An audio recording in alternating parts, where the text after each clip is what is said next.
Are you having a hard time figuring out what to get Dad for Father's Day? You should check out Row 1 Brand's Vintage Pictorum Gallery. They have America's best sports art. With over 7,200 historic sports prints, you're assured to find something unique for Dad this Father's Day. Instead of a boring old tie, get him a historic baseball photo taken by Henry High Sandham at the historic Polo Grounds Stadium in New York City during the 1894 Temple Cup. Or, if he's an NFL buff, check out the 1963 vintage NFL poster. These are so good looking that you'll be amazed how they turn out. Shop now at sportshistorynetwork.com/row1 and save 15% off your order. It's a bonus edition of the Pigskin Daily History Dispatch as we have our Football by Numbers series, and today we go with the guys that wore the double threes on the front of their jerseys. Yes, the number 33s with Joe Ziemba helping us out. Coming up next, this is the Pigskin Daily History Dispatch, a podcast that covers the anniversaries of American football events throughout history on a day-to-day basis. This is your host, Darren Hayes, and we're podcasting from America's North Shore to bring you the memories of the gridiron, one day at a time. So with Mike and Gene Monroe, as well as Jason Neff supplying us with the tunes, let's go no huddle through today's football history headlines.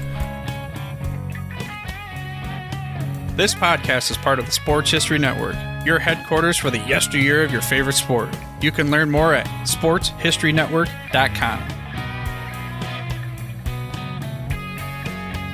Hello, my football friends. This is Darren Hayes of PigskinDispatch.com, and welcome to another special edition of the Football by Numbers. And tonight, we are going to discuss the great number 33 jersey number of the NFL's 101 years of existence. And joining me tonight for this big challenge is our friend, author, podcast host of When Football Was Football, Joe Ziemba. Welcome to the Pigpen. Well, thank you again, Darren. You gave us quite a bit of responsibility tonight. The number 33 has a ton of excellent players throughout the years, and we've got them going all the way back to the start of the NFL till today. But I did have one little note about a number 33 from a guy you may or may not have heard of named Mel Triplett. And he wore that number back way back in the 50s for the New York Giants. And the reason I bring him up, with a name like Triplet, that's a pretty appropriate name for the wearing double threes. That's right. Exactly. You are sharp today. Hey, Mel only gained about 3,000 yards, a little less during his career. But when I was researching Mel Triplett, a fullback, 6'1", 215 pounds, he won one NFL championship. But his number 33, and it's ironic that we're talking about number 33 tonight, has some significance. He had a young man who grew to great heights named Kareem Abdul-Jabbar. And Mel Triplett was such a hero to Kareem that Kareem decided he was going to wear number 33 throughout his professional career. So, different sport, but number 33, so I thought we'd start out with that. Don't know if Mel's going to make our top 10 list or not, but his influence on the number 33 is quite significant. Yeah, one of the NBA and college basketball's greats. You know, that's quite an honor to have your number worn by somebody like that. So he must have been good. I guess Kareem mentioned him in one of his autobiographies, and that story has come down to us till today. Wow, you know how to dig them out. You find those stories. But well, look, as we always start off, we always say what the Hall of Fame, Pro Football Hall of Fame has told us. And they tell us that there's 6 individuals that wore the number 33. I'm not so sure if I agree with one of them.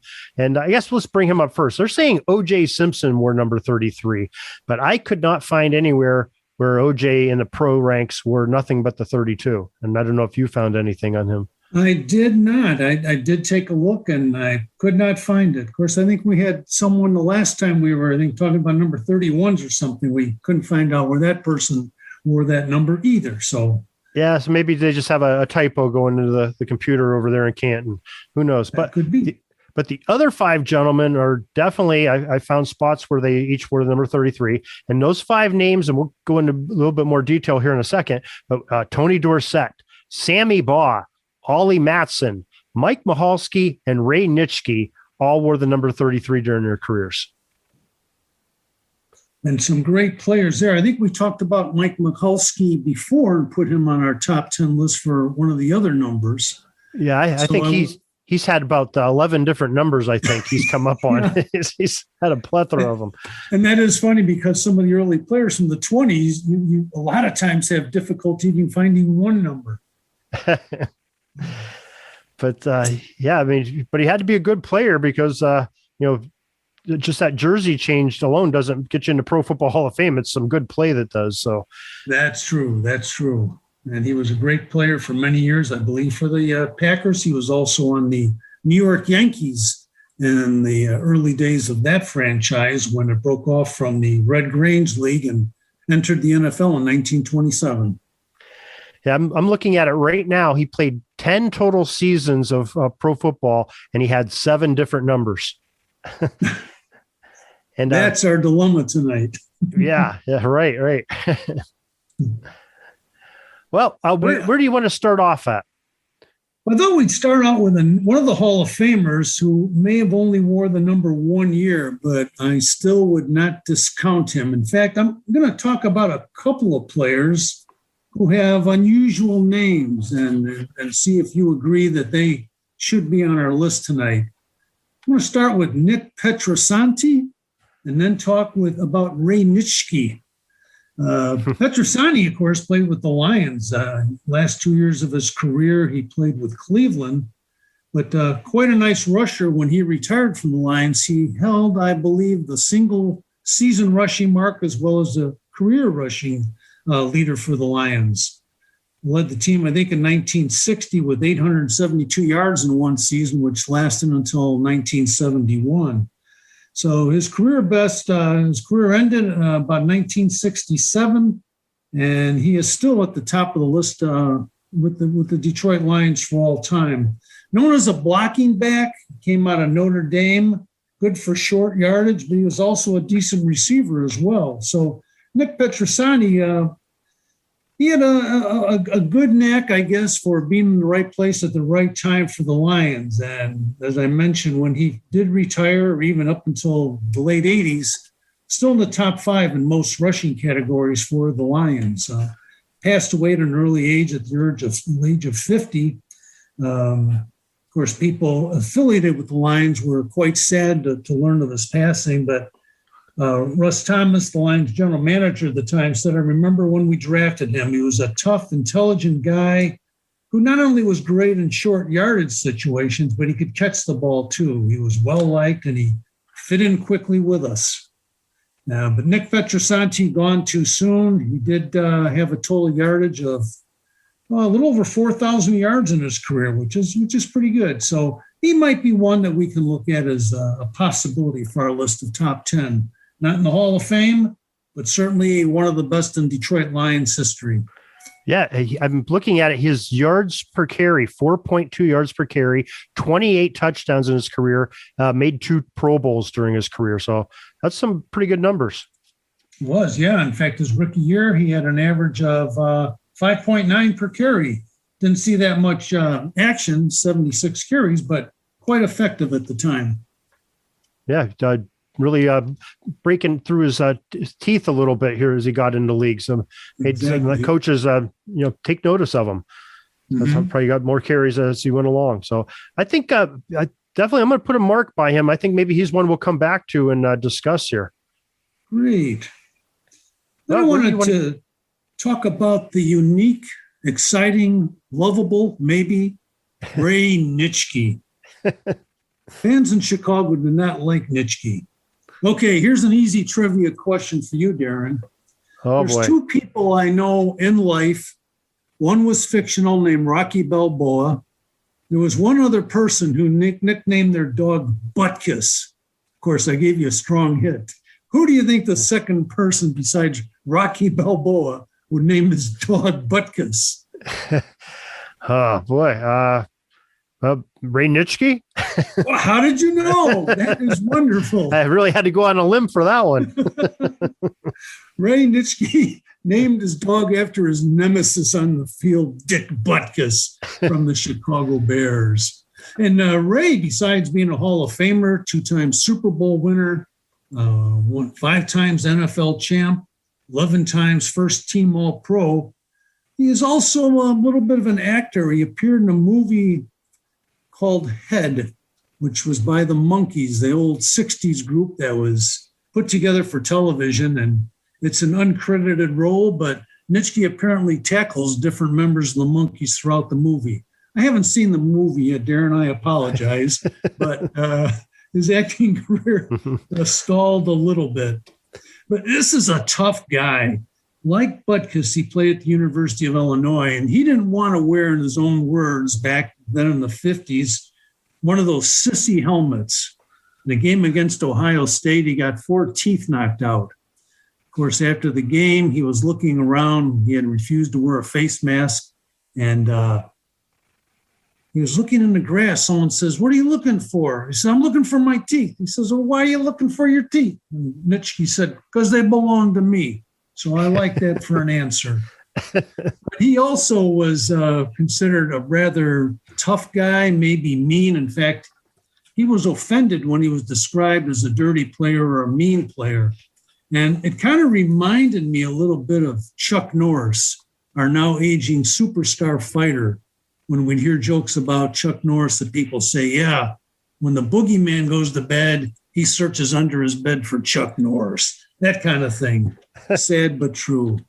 But there was a bunch of sayings in the late 60s about Ray Nitschke. And one of the questions was, how come Ray Nitschke doesn't get cold playing in 13 below weather with the Packers? The answer, because his straitjacket is fur-lined. I didn't get it either. Ray Nitschke's contract called for the guy to wipe the foam off his mouth between plays. And his position for the Packers was not linebacker, but middle maniac for Green Bay.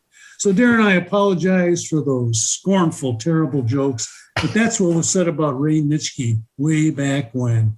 But again, his record speaks for himself. Hall of Famer, deserves it, even though he played number 30 1 year. My recommendation is we include Ray on our top 10 list. Well, I think that's a very compelling case you have there. And I think he is going to take our first slot on our top 10 list of number 33s, because that's pretty good stories. He's a great player. And I mean, just look at his resume of all the Hall of Fames and MVPs and, you know, everything he's done, all pros. And when you have are brave enough to name your dog after a very fierce linebacker that you play against a couple times a year, I wonder how a Butkus reacted to that. I wonder. That would be good to find out. There's got to be some newspaper quotes on that from him somewhere. Yeah. You'd think. Well, where do we want to go next? Which direction? Hey, your choice. There's so many names we could talk about, and I will be happy to put your listeners to sleep with more of my ramblings about these guys. But I find it exciting to dig into their deep past and find something unusual about them. And there's plenty on this list we can talk about. All right. Well, why don't we stay with our Hall of Famers since we talked about Nitschke? How about, alphabetically, I think Sammy Baugh is up first, and I'm sure you have some good stories about Sammy Baugh. Yeah, Sammy was a great personality. He liked to sprinkle his language with words we normally wouldn't use in public. Of course, this goes way back to the 30s and 40s. So another guy was just incredible. Claims he was a little bit shy, loved to stay on his ranch down in Texas. But he was not only the first, I shouldn't say the first, but maybe I will say the first really extraordinary passer in the league, but still holds the punting record now 70 years later. His average for the year, and I think, was 51.4, and I don't think that has been exceeded yet. So an incredible punter as well as a quarterback. Wow, that is pretty good. I'm going to have to do some digging on that, because that's impressive to still have the punting record. And you would almost think that the ball wasn't as friendly to punt back then. It was a little bit more girth to it than it is now. So, interesting. Especially since they punted so many more times, it seems like, per game, because the ball was mostly, until he came around, a lot of rushing, a lot of passing the ball back, punting the ball back. But I was looking at what he led the league in so many different categories: passing attempts, passing yards, TDs, passer rating, yards per game, attempts per game, yards per pass attempt, et cetera, et cetera. So this guy was fabulous for his day. Yeah, Washington Redskins, his entire career. And that's a long career there too. It was 1937 to 1952. That's very impressive. And his nickname, of course, was Slingin' Sammy, which I assume because he passed so much and set records. But no, he was also a baseball player. And he got that nickname because he would fire rockets from third base or shortstop. And the first baseman of one of his teams called him Slingin' Sammy. But he had a little bit of a sense of humor. He was unfortunately on the short end of that infamous 73-0 win for the Bears over the Redskins in 1940. In a line I know you've probably heard before, but others may not. Early in the game, when the Bears maybe had a 7-0 lead, he threw a perfect pass for a touchdown that would have tied the game, but his receiver dropped it. So after the game, after the 73-1 shellacking, a reporter asked Sammy Baugh, do you think it would have been different if he had caught that touchdown pass? And Sammy had this thick drawl and said, yeah, it would have been 73-7. I've always liked that quote. He's got some great impressive numbers. I mean, in 1947, he had 354 passing attempts in 12 games. And think about that, that's almost 30 passes a game in 1947, just after World War II, when passing wasn't really as prevalent as it is today. Absolutely, that's a big number. Yeah.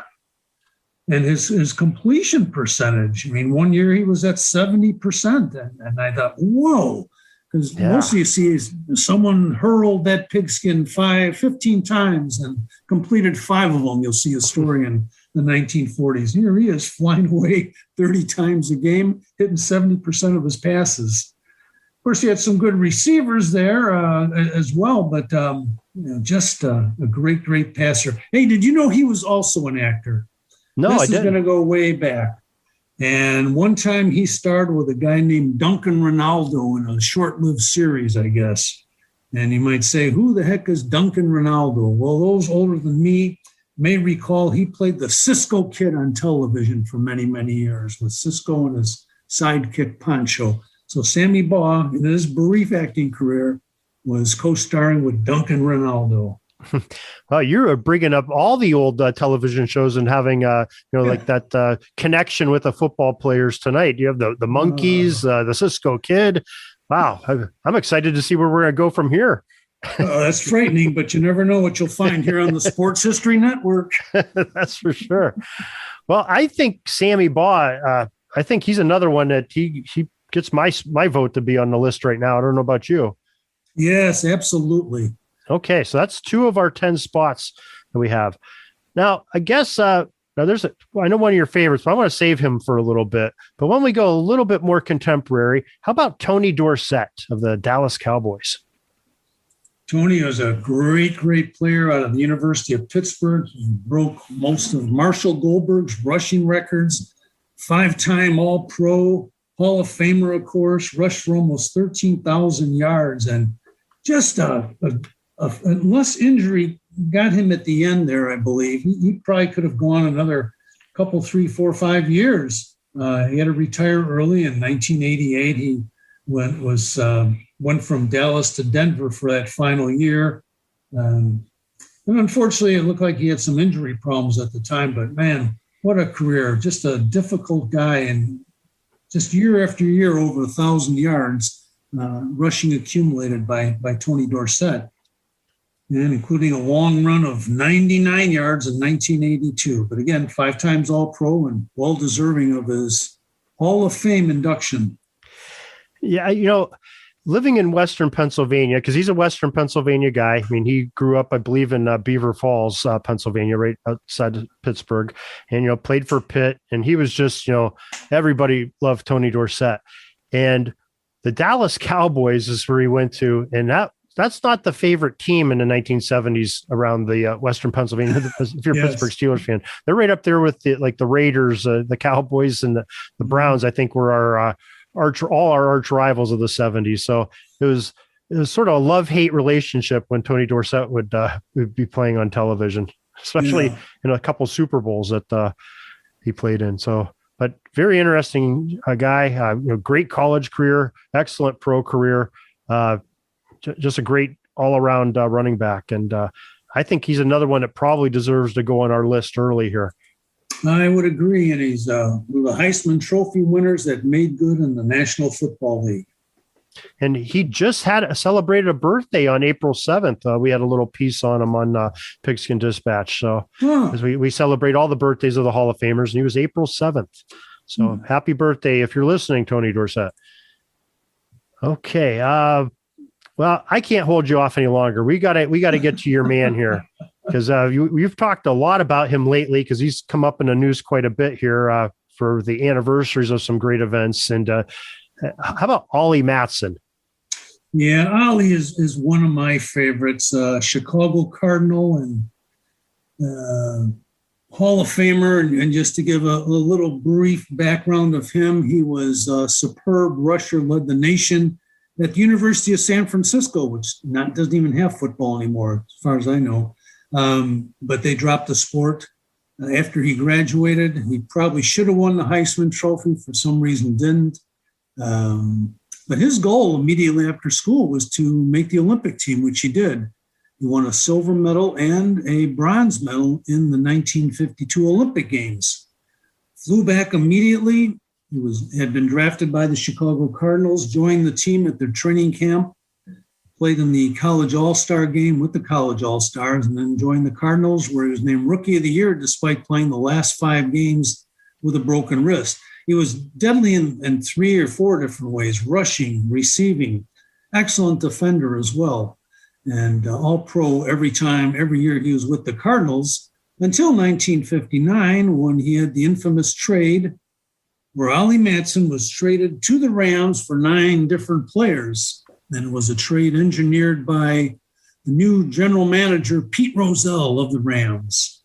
And I might do a little self-plug here, but if you would care to listen to our podcast called When Football Was Football, this week we are covering Ollie Matson, talking a little more in depth about that trade and how perhaps it was not the best thing to ever happen to him. And you think, wow, 9 guys for me, this is going to be great. But the team he was traded to was a little bit of disarray when he arrived. He did make All-Pro 1 more year, but never put the numbers up that he did with the Cardinals. So truly deserving of the Hall of Fame. When he did retire finally in the mid-'60s, he was second all-time in the NFL in all-purpose yards behind the great Jim Brown.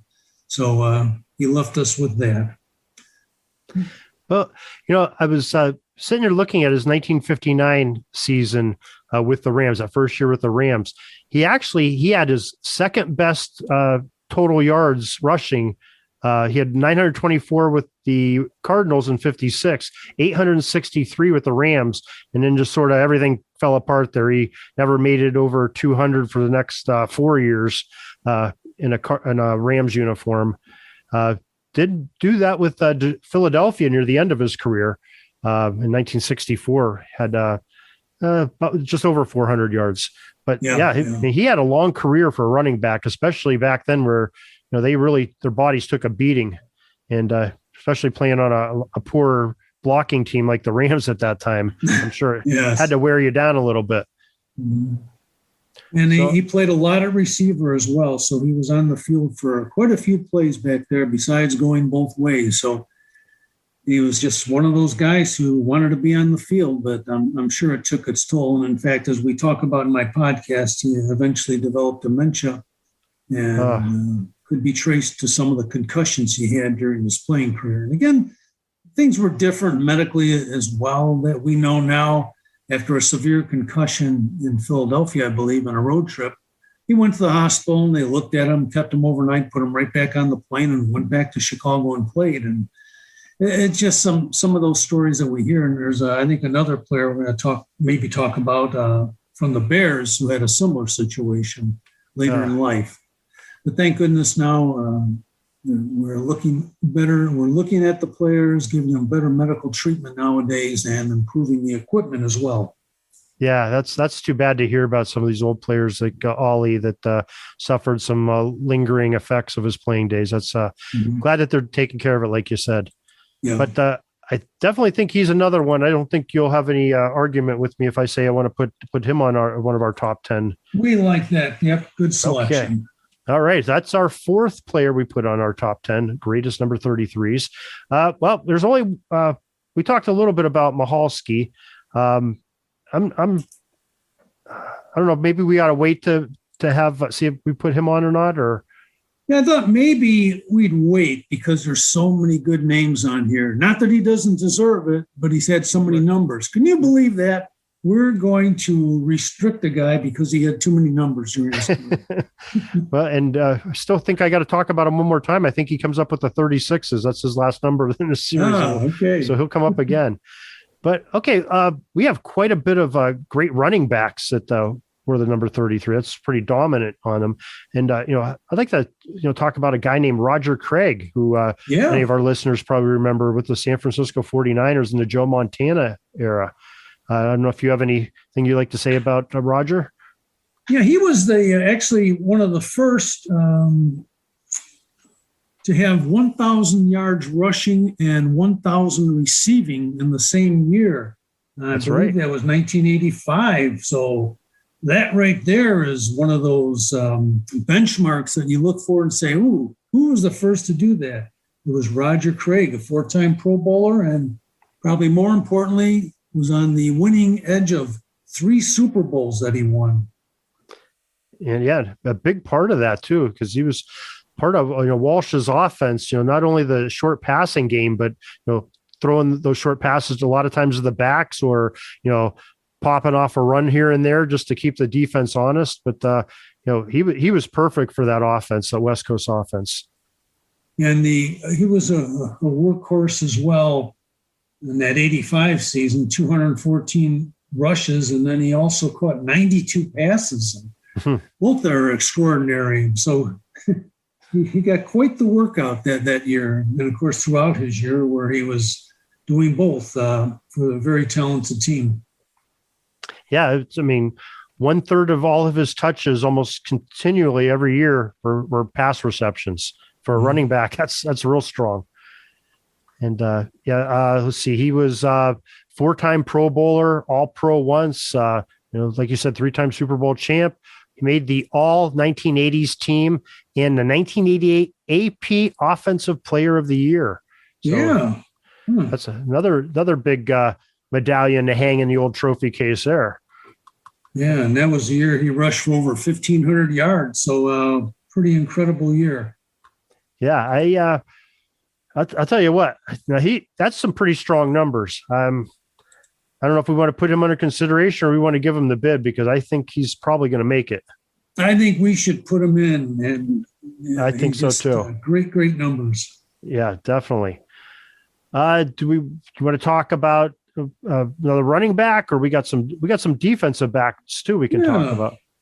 There's quite a few running backs that we have on our list, and let me give you one that may not be on our final 10, but again, one whose name became quite famous after he played, and that's Jim Grabowski, another one from the University of Illinois, and he played in Green Bay, where he was one half of the Glitter Twins with Donnie Anderson. But it was later on when the Bears were playing in the 80s that Coach Mike Ditka said the team needs more Grabowskis.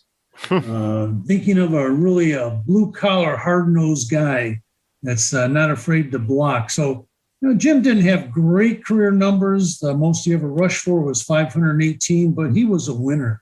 Won 2 Super Bowls with the Packers. And Ditka seemed to like his playing career as well. So, again, I don't know if he'd be in the top 10 of number 33s, but he probably wore that number. And just wanted to mention that in his brief career, which lasted about 6 years, including one with the Bears, he was just always out there, always ready to go. So a good player, maybe not a superstar, Jim Grabowski. Well, thank you for bringing that up. Like you said, that's when you get somebody famous, that's a coach, eventually a coach, that's talking that well of you, you've got to give some instant credibility on the football field. And he definitely did. So yeah, thanks for sharing that one. Sure. How about, another running back, sort of a little bit more modern, is Kevin Falk. Kevin Falk had a real nice long career. I always remember him as a Patriot, and he was a Patriot his entire career, it looks like. Yeah. 1999 to 2011. So he wore that number 33 every single year. And he was only 5'8", 202 pounds, but won 3 Super Bowls. But for our purposes, he wore number 33 his entire career. Yeah, yes, he did. And, he doesn't have a whole lot of things, just that the 3 Super Bowl championships, doesn't have all pros, doesn't have any Pro Bowls, which I found surprising. Yeah. I thought maybe he would be a Pro Bowl, or at least on special teams or something, you would think. Yeah. But because he was always pretty solid back and always very productive. But hey, I guess when you have that many stars on a team like the Patriots for most of his career, you sort of sit back in the shadows a little bit. Yes. Okay. I'm not sure that he'll make the list on there, but I just want to make sure, another one we mentioned, that he's a good player. Well, how about a defensive back? And this is near and dear to your city of Chicago. How about Peanut Tillman? Yeah, Peanut Tillman of the Chicago Bears had an extraordinary statistic one year, which I believe was close to a record, at least led the league, and that he had his takeaways, something like 44 takeaways one season. He had this incredible ability of snatching the ball away or knocking the ball out of a receiver's hands. There was, 44 career forced fumbles that he had, including 10 in 2012, which led the league. So forced fumbles. A great defender, All-Pro in 2012. Certainly a mainstay of the Chicago Bears defensive backfield while he played, but hobbled a little bit by injuries, but extremely well known for his off-the-field charitable works, as well as kind of distinctive defensive work on the field, where he could sneak up and force a takeaway from the ball carrier. Yeah, just looking at his numbers, 8 touchdowns off of 38 interceptions. That's really good. That's like 1 out of every 6 picks he's taken to the house. So he was quite the ball hawk and knew what to do with the ball when he got in his hands. A couple of those years, he led the league in return touchdowns. I mean, wasn't a lot, but 2 and 3, but still, he led the league. Yeah. One time returned an interception for 95 yards. So he was an exciting player to watch. And, I might consider him for our top 10 list. I think so. Yeah. We'll put a mark by him, because he's definitely one I think we'll be talking about again here real soon. How about we go right down the list here? How about Ronnie Harmon? Another great running back / wide receiver type. So very similar to like a Falk. He played 1986 to 1997. Started off with the Buffalo Bills for 4 seasons. Went to San Diego for another half dozen seasons, and played with the Houston Oilers, Tennessee Oilers, Titans organization for a couple years, and a final year in Chicago in the Windy City. Everything always goes back to Chicago when we have you on. Yeah, yes, the epicenter. But he had more yards receiving. He had over 6,000 yards career receptions to just over 2,700 yards rushing in his career, and had a total of 34 touchdowns, 10 rushing and 24 off the catching the passes. Made the Pro Bowl one year. Not sure that he's going to make the list, but definitely worth somebody to talk about here. Yeah. And we have Jabari Greer, who played for Buffalo and New Orleans, won a Super Bowl, I believe, with New Orleans, 13 career interceptions. Came out of Tennessee. And again, another steady back, was usually a starter, especially later in his career, and had a knack for tackles and for interceptions when he was out there for those teams. Again, might not make our top 10 list, but with the Super Bowl championship, I always like to look at those guys a little bit closer. Yeah, most definitely. Yeah, another great name. How about Reggie Rucker? I don't think we've talked about him yet. Great wide receiver. And he had a real strong career. Came up with the Dallas Cowboys, New England Patriots, Cleveland Browns for 7 seasons. That's where I remember him mostly from. Had 44 touchdowns in that span of from 1970 through 1981, which is pretty good, decent numbers. 447 receptions, and won a Super Bowl. And that Super Bowl must have been with I'm not sure who he won a Super Bowl with. Maybe Dallas that first year. Yeah. And what's amazing about Reggie Rucker, he was undrafted. We talk about guys who've been drafted later on since the draft started in 1936, but undrafted, and went on to have a fabulous career. Where would you like to go next, and what player? Let me talk a little bit about Billy Ray Barnes. Okay. Billy Ray Barnes was the first back in the Atlantic Coast Conference to rush for 1,000 yards. And he ended up being a 3 times All-Pro, and in 1960 led the Eagles to the championship, one of those Pennsylvania teams. He had an interesting look on life, and talking about today's players versus when he played. And for one thing, he said he wasn't all that excited about being drafted. He said, I wasn't that thrilled because the NFL wasn't that big a deal in 1957, he said. Football was very hard work. They made us scrimmage all the time. But he said, I'm delighted I signed and played. I had an enjoyable career, and through football made friends I'll treasure all my life. But he had some good seasons with the Eagles. And one thing that I found interesting about him was his comparison to training techniques. So if you picture a player in the NFL in the late 50s compared to today, he said, today's players stay in shape year-round. We went to training camp to get in shape, and a lot of us smoked. Visitors to our locker room after a game would have thought they'd come into a pool room. There was so much smoke. Of course, the money is so much greater in the modern era. He was talking about 1960. He said, we got $5,126 for winning the championship in 60.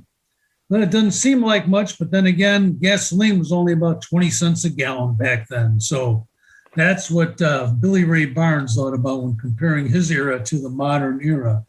And he hung around for a while and rushed for over 3,000 yards. Also had over 1,700 yards in receptions. Probably not going to be on our top 10 list, but he was a 3-time Pro Bowler and 1-time championship winner with the Eagles way back when.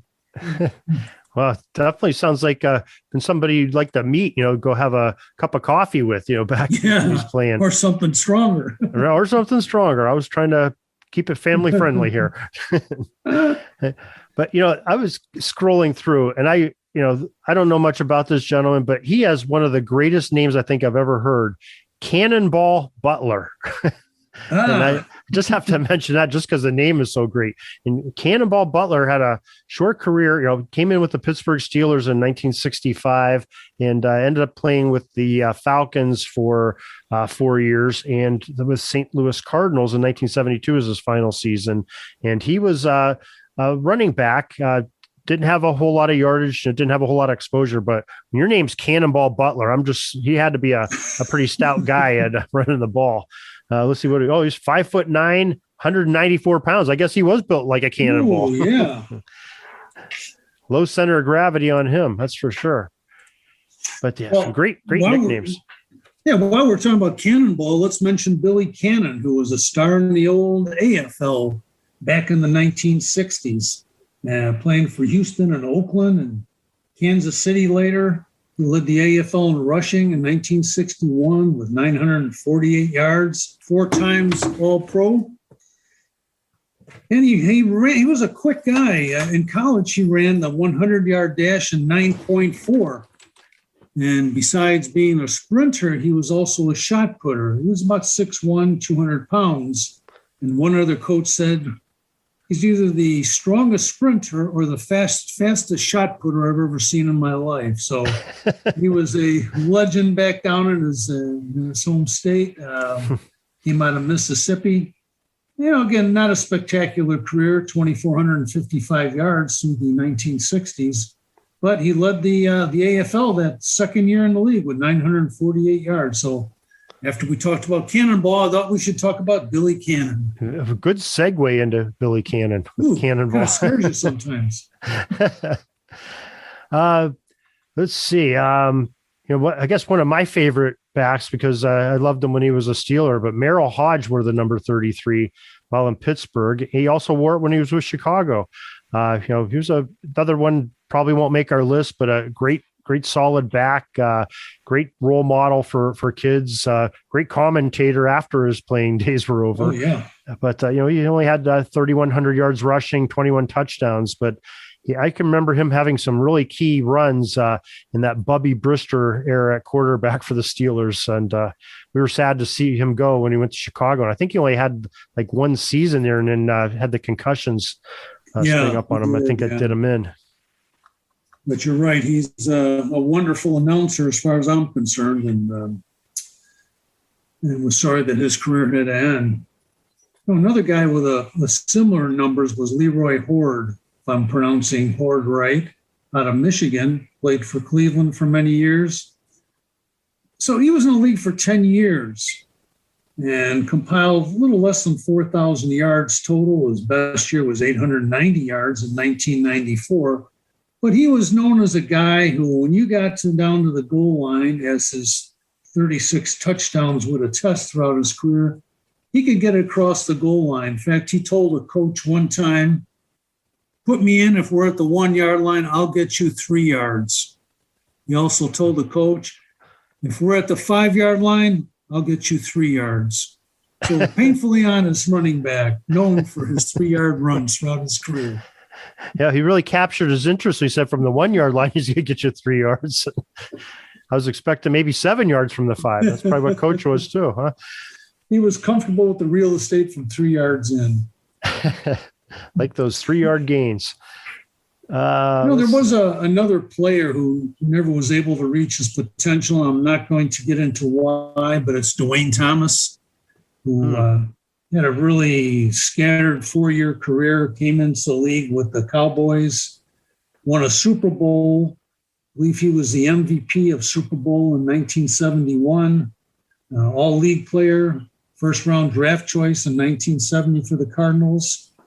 An unusual player because he was traded because of some difficulties to the Patriots, where Pete Rozelle, who was a commissioner, voided the trade because the Patriots were having some challenges as well. So I'm not going to speculate, but during his brief career, he led the NFL his rookie year with a 5.3 yard average, led the league with 11 touchdowns his second year in Dallas, and then made a couple of short-lived other teams that he was with, Washington being one of them, I believe, the only one. But Dwayne Thomas kind of left football after that, tried with everything from the Hawaiian teams and the WFL, tried with the Packers, never was quite able to get on a roster again.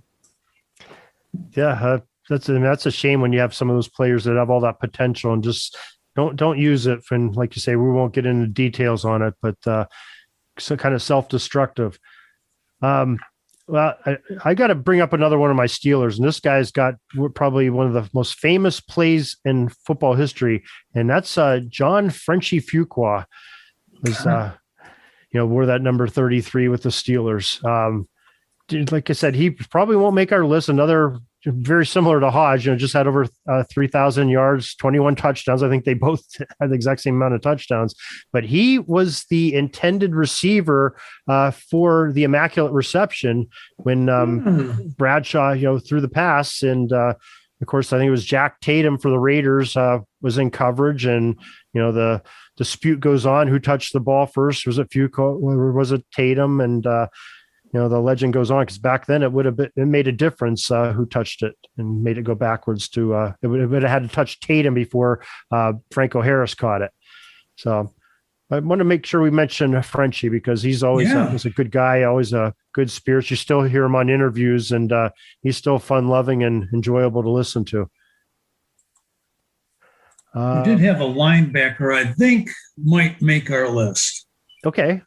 And this is Larry Morris, who played with the Rams, but mostly with the Bears, finished up his career with Atlanta. But he's best known for his defensive work in the 1963 championship when the Bears defeated the Giants 14-10. He was actually MVP of that game, which is a little surprising for a defender to make that.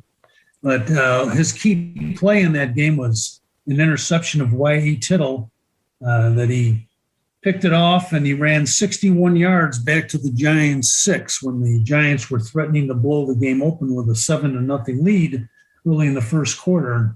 Morris admitted, "I was so tired, I knew I was going to get caught, so I just went as far as I could." But his teammate, Johnny Morris, who was a great receiver for the Bears, talked about Larry Morris, said he had great speed for linebacker and was very effective against the pass and the run. So he was one that, again, who suffered from the injuries of football and was linked to dementia late in life. He lived to be 79, but apparently this football injuries contributed to his brain disease. So unfortunately for Larry Morris, he was All-Pro in 63, MVP of the title game, as we mentioned, and just a very solid player for many years, especially for the Chicago Bears, where he played in well over 100 games, I believe. Yeah, I definitely. I'm glad you mentioned him because I think you're right. He might be one of those ones that we might be talking about getting on the list here. Another one is a defensive back, W.K. Hicks, William Kenzie Hicks. And he was a great DB, played for the Houston Oilers in the AFL 1964 and right up into when they joined the NFL, and then 3 years with the New York Jets, 70, 71, 72. And he had some great numbers, 40 interceptions in that, pass-happy AFL, 645 return yards off of those in 125 games. And 40 interceptions is nothing to take lightly. That's a pretty good ball hawking career for a defensive back. I was going to enter another guy that is Curly Johnson, another great nickname, who played back in the 60s, Dallas Texans, the New York Titans, the New York Jets. He also did some punting. He was two-time All-Pro in the AFL. Again, not spectacular numbers, but one who could be relied upon for his punting and kicking. He was one that the teams at that time looked to. So he was also a Super Bowl champ. And as I mentioned, 2 times All-Pro way back when. Don't know if he'll make our top 10 list, but we had to get a kicker in there somehow. Absolutely. Okay. Do you have anybody else you want to mention before we go into our deliberations? I think we're about ready. I did find Willie Ellison, who was a running back for the Rams through his career in Kansas City, All-Pro in 1971. Carried for almost 3,500 yards. Made the Pro Bowl one time, but he had a nice 8-year career with the Rams. Again, not sure if he'll be in our top 10, but we're here to look at all these guys who wore number 33 way back when. Definitely. We want to preserve that history of the number 33 and talk about all the substantial players. And I think we did a pretty nice job of that. Okay, so let's review. We've already given 5 spots in our top 10, and that's mostly our Hall of Famers. We've gave it to Nitschke, Dorsett, Baugh, Matson, and then one that's not in the Hall of Fame yet, Roger Craig is our 5 names that are on our list. And yes, some folks that we said we come back and look at, Mike Michalski, who's a Hall of Famer, Peanut Tillman, Ronnie Harmon, Reggie Rucker, Kevin Falk, W.K. Hicks, we just talked about, Larry Morris, we just mentioned, and Nick Petrosante, or I probably messed his name up. You say it much better than I do.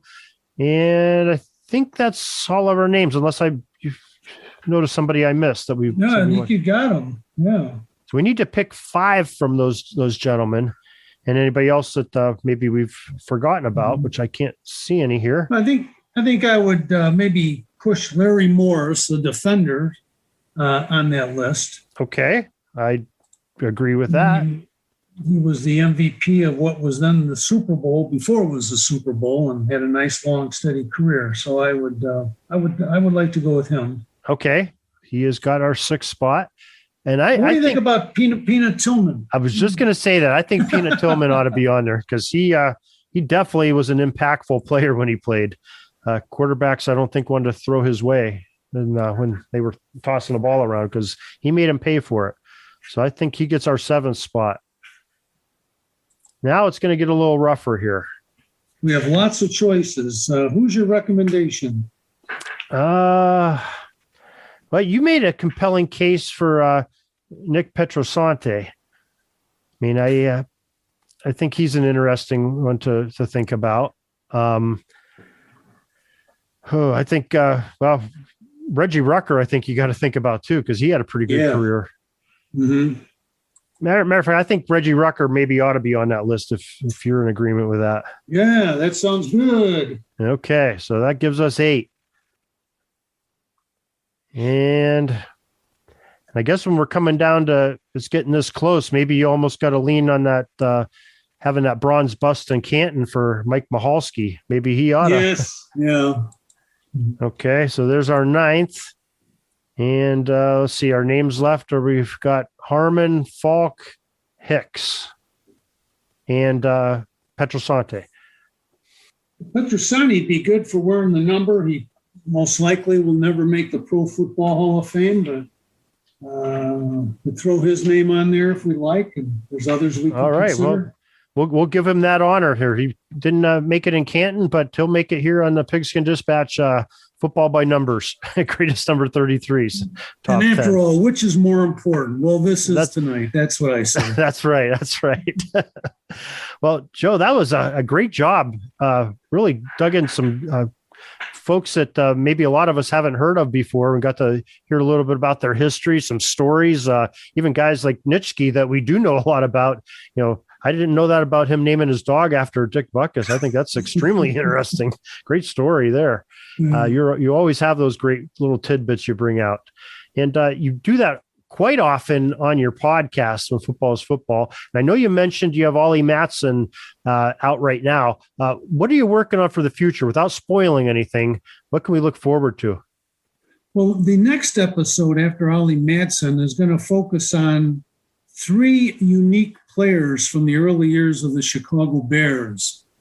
And we're going to mention names that they come across like Machine Gun Jack McGurn, Al Capone, illegal boxing. Lots of fun stories by these 3 people. In fact, we have the most accurate quarterback or halfback, the most accurate passer in Bears history, according to people who had a most unusual passing style and never really got in the game. So these are little stories we enjoy sharing, but we'll do that. And then as we move closer to the NFL draft at the end of this month, we're going to have a special on the very first draft and why the very first draft choice. And most of the other draftees never played a minute in the NFL. So again, trying to go a little deeper and see what those reasons were. So we're looking forward to those and hope you can join us for that. Oh, yeah, I'm sure all our listeners will. I know I'll be tuned in here as soon as that podcast drops. You know, one way to do it is to subscribe to the podcast, or I guess it's not subscribe anymore. It's follow on the podcast providers, or, you know, just keep back checking. I think you come out every other Tuesday on Sports History Network, or is it Monday? Yes, yeah, every other Monday, actually. Every other Monday, okay. So you make sure you check that on sportshistorynetwork.com if you don't do it on your podcast provider. And, you know, Arnie Chapman will be sure to share that with us. We can listen right from the website. So, Joe, once again, we appreciate you coming on, spending your time. And I know we've got a lot more numbers to talk with you about, and we're looking forward to those as well. And we appreciate your time. Oh, thank you, Darren. And I really enjoy it. And again, I apologize if I'm rambling, but we get some fun stuff about these early NFL guys and can't wait to talk with you about them. So thank you very much. All right. Thanks, Joe.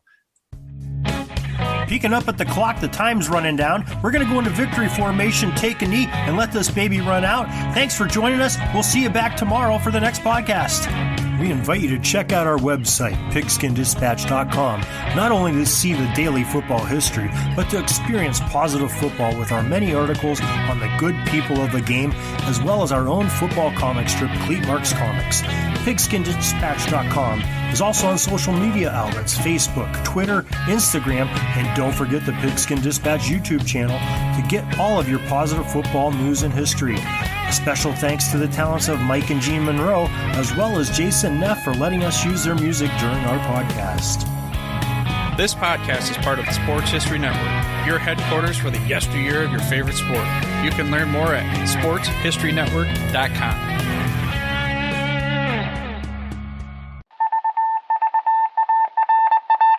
It was just another ordinary day in the offices of the Pittsburgh Guardian newspaper circa 1924. But for Marla Delft, assistant editor, everything was about to change. For she was about to discover the awesome attractiveness of Row 1 brand retro sports paraphernalia items thanks to Orville Mulligan, sports writer. And there it is. Wow, Orville, that's really the bee's knees. Isn't it just? A poster-sized replica of the actual 1909 World Series program cover. I can see that. But where did you get it? And where'd you get it framed? I ordered it from the Row 1 website, where over 6,000 items of sports memorabilia from the 1880s to the 1990s are available for reproduction, in multiple sizes and in several different materials, with over a dozen styles of frame to choose from for prints like this. Well, I'm sure Mr. Delft would love to put up more of these in the office. But I'm equally as sure they're beyond this newspaper's budget. Not at all, my dear Marla. See for yourself. Go to sportshistorynetwork.com/row1. sportshistorynetwork.com/row1. Oh my, these are good prices. Oh, and look at this stuff. Oklahoma-Nebraska football, college basketball art, Michael Jordan items. And so retro it was that sports Marla Delft advertisement discovered the placards. splendiferous magic of Row 1 sports memorabilia, arts, and prints. You can too by visiting sportshistorynetwork.com/row1. That's ROW1 today for access to the full Row 1 catalog of gallery prints and gifts like t-shirts, long-sleeve shirts, telephone cases, coffee mugs, blankets, pillows, towels, and even shower curtains. Act today for 15% discount off all prints with coupon code SHN15 and 20% off all other items with coupon code SHN20 at checkout. And keep your dial locked to the Sports History Network for the exciting chronicles of the 1920 sports world in Orville Mulligan, sports writer. Coming soon. At the Sports History Network, we're all about sports yesteryear, and so we're so pleased to introduce you to Row 1, an online memorabilia gallery and shop that brings you sports history to life anywhere. The Row 1 gallery includes over 5,200 gorgeously reproduced prints of team posters, game program covers, game tickets, advertisements, and more in baseball, pro and college football, pro and college basketball, and more. And any gallery item may be printed in a variety of sizes on wood, metal, canvas, acrylic, or poster paper. And in Row 1 shop, check out the thousands more of unique items with the retro and historical designs dating back to 1876, including t-shirts, long-sleeve shirts, phone cases, mugs, blankets, pillows, towels, and even shower curtains. Go to sportshistorynetwork.com, ROW1, for access to the full Row 1 catalog and for gallery prints and gift items, plus get a 15% discount off all prints on the Row 1 Pictorium Gallery with coupon code SHN15. Follow the link on the show notes.